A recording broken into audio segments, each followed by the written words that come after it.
Bonjour, donc dans cette phase 3, je vais vous montrer un outil qui est bien pratique qui s'appelle les boîtes de sélection. Et puis je vais vous montrer aussi qu'on peut quand même s'intéresser aux côtés de la démonstration avec GeoGebra.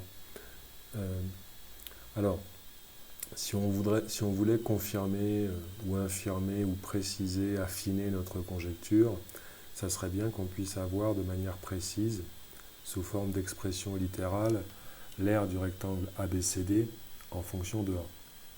Mais si l'abscisse de votre point grand A, c'est A, ça veut dire qu'ici, vous avez une longueur de A. Donc la longueur DA fait 2A. Donc vous avez déjà une des dimensions de votre rectangle en fonction de A qui est égale à 2A. Quant à l'autre, la longueur de AB, eh bien c'est F de A, c'est-à-dire moins 0,5 A au carré plus 4,5. Il est donc très facile d'obtenir l'aire de votre rectangle ABCD en fonction de A, c'est 2A fois moins 0,5 A au carré plus 4,5. Si vous développez ça, ben vous obtenez très facilement moins A au cube plus 9x. Et cette fonction, elle est définie que lorsque A varie de 0 à 3. Alors, je vais la définir, cette fonction. Donc, je vais rentrer ici, et je vais l'appeler R de A, et je peux mettre la variable A, je ne suis pas obligé de mettre la variable X, d'accord. Donc, j'ai rentré R de A, condition, si A est compris entre 0 et 3, moins A au cube plus 9A. Vous voyez ici qu'elle s'affiche sur le graphique 2. Alors par défaut, des fois, quand vous validez, elle se remet sur le premier graphique. Alors ça, c'est pas grave. Vous allez dans les propriétés de votre fonction et dans Avancer, vous décochez le premier graphique et vous cochez le deuxième graphique. D'accord. Je vais changer sa couleur. D'accord. Je la mets en bleu et je vais mettre une épaisseur à 7. D'accord. Et effectivement, je ne vous raconte pas des bêtises parce que notre point E tout à l'heure qui a été rentré au niveau des données expérimentales pour faire une conjecture, bien effectivement, il se balade bien, d'accord, sur la courbe dont l'expression est moins A au cube plus 9A. D'accord. J'avais préparé un texte à l'avance ici, donc je peux le faire apparaître. Voilà. Donc je vais vous montrer quelque chose qui est pratique dans GeoGebra et joli et qui sert par exemple pour différentes choses. Ce sont les boîtes de sélection dans GeoGebra. Ici, j'aimerais bien séparer l'affichage de ce qui m'a servi pour ma conjecture de l'affichage de la fonction R. D'accord. Pour les faire apparaître à différents moments. Donc vous avez un outil qui s'appelle boîte de sélection. Je le sélectionne et je clique quelque part ici dans ma fenêtre graphique. Alors je vais appeler conjecture par exemple. Voilà, et ça me fait un outil à coche. Et en fait, quand vous regardez dans la fenêtre d'algèbre, c'est un booléen. S'il est coché, il s'appelle i en fait. D'accord. Excusez-moi. Il s'appelle i. Son nom, conjecture c'est la légende, hein. Son nom dans GeoGebra au niveau objet c'est i et c'est un booléen. S'il est coché, il est à true dans GeoGebra. S'il n'est pas coché, il est à false. Et quand je le coche, ben, j'aimerais qu'apparaissent les objets qui m'ont servi pour ma conjecture. Donc comme il s'appelle i, voyez-vous, eh bien je vais sélectionner ici avec la touche contrôle tous les objets que je vais afficher si i est coché. Une fois que j'ai sélectionné tous les objets que je veux faire afficher, je vais avancer et ici je dis il s'affiche si i est true, coché. D'accord. Et maintenant vous voyez que si je coche les coches conjecture, s'affichent les objets de ma conjecture. Je vais faire la même chose pour ma fonction modélisatrice, ma fonction polynôme de degré 3, boîte de sélection. Je vais l'appeler fonction R.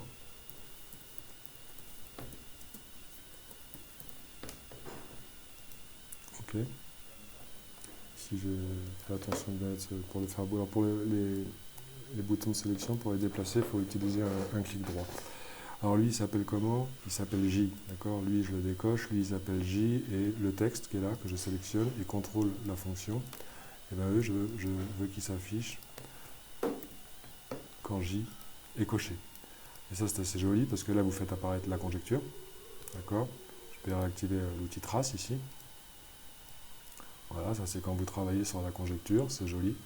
Ok. Et puis ensuite, bien, vous avez réfléchi à obtenir l'expression précise, littérale de l'aire du rectangle ABCD en fonction de A. Ça donne moins A au cube plus 9A. Vous pouvez donc le faire apparaître de manière séparée. Ok. Je désactive ici l'outil trace. Je secoue pour enlever la trace, comme ça il n'y a plus de trace. Ok.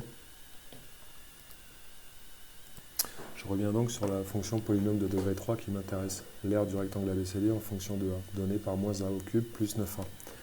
Et maintenant, j'aimerais essayer d'obtenir la valeur exacte du maximum, où l'abscisse est l'ordonnée de ce qu'on appelle l'extrémum de cette courbe. Mais cette fonction est dérivable. Et donc au niveau du cours sur la dérivation en première, il est très facile de démontrer qu'elle est dérivable et que sa dérivée c'est moins 3a carré plus 9. D'accord? Pourquoi je vous dis ça? Parce que dans GeoGebra, eh bien, vous avez un outil de calcul formel pour dériver. Donc là, voyez-vous, dans le champ de saisie, je vais rentrer R' de A égale, je tape le début de dérivée. Et dérivée de quelle fonction? Dérivée de la fonction R. D'accord? Hop, là elle est directement dans le graphique 2 et je vais la mettre en vert.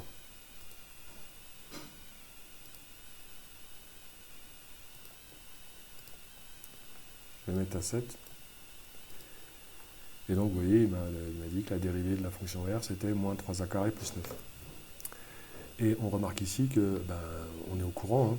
Effectivement la fonction R elle a l'air sur 0,3 de passer de croissante à décroissante et donc au niveau de la dérivée ça va passer de positif à négatif. Et le point, un point qui va être intéressant, c'est le point où la dérivée s'annule. D'accord? Donc ici, je peux utiliser l'outil intersection. Je clique sur la courbe de ma dérivée et sur l'axe des abscisses. Boum! Et pourquoi ce point, il est intéressant? Donc là, il s'appelle F, vous êtes d'accord? Je vais le mettre en vert, ou je le ferai après. Et là, je vais tracer le point qui correspond à l'abscisse, enfin le point d'abscisse F, d'accord, sur ma courbe R, qui va donc correspondre au maximum. Et lui, comment je vais le rentrer? Donc je vais l'appeler S comme sommet, ou extrémum. S égale donc abscisse de f, x parenthèse f pour l'abscisse, et pour l'ordonnée, eh bien r de f. R de xf, pardon. Voilà. D'accord? Voilà, il est tracé.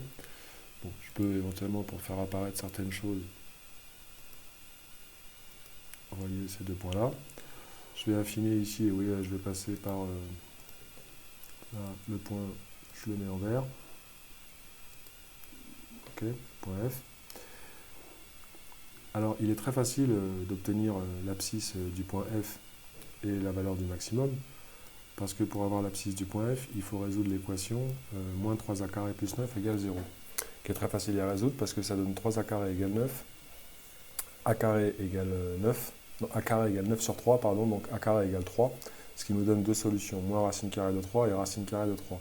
Mais nous, on s'intéresse qu'aux solutions positives et dans 0,3, donc c'est racine carrée de 3. Ça veut dire que l'abscisse du point F ici, c'est racine carrée de 3, d'accord? Et c'est pour cette valeur du curseur, en valeur exacte, et démontrer, racine carrée de 3, d'accord, que l'aire du rectangle va être maximale. Et quelle va être cette aire maximale? Eh bien, il suffit de calculer R de racine carrée de 3, c'est-à-dire moins racine carrée de 3 au cube, plus 9 fois racine carrée de 3. D'accord? J'en profite pour rectifier là, je vais plutôt mettre ça comme j'ai l'habitude de faire en point de suspension, et voyez-vous, je vais créer une boîte de sélection que je vais appeler dérivée R.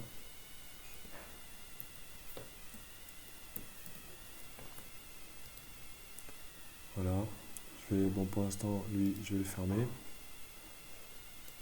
Clic droit pour déplacer, et là, je veux que quand il s'appelle L, donc je veux que ça et ça et ça apparaissent propriété quand elle est cochée. D'accord?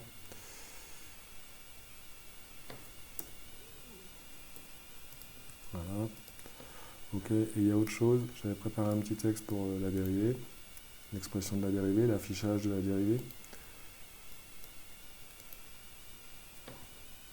Alors j'ai un problème là avec mon écran, voyez-vous, propriété ça ne veut pas quand c'est trop bas, mais c'est pas grave, parce que là je fais comme ça. Et lui aussi je veux qu'il s'affiche quand elle est cochée. D'accord? Voilà. Et j'avais d'ailleurs préparé un autre texte que je vais afficher, c'est la valeur exacte du sommet là. D'accord?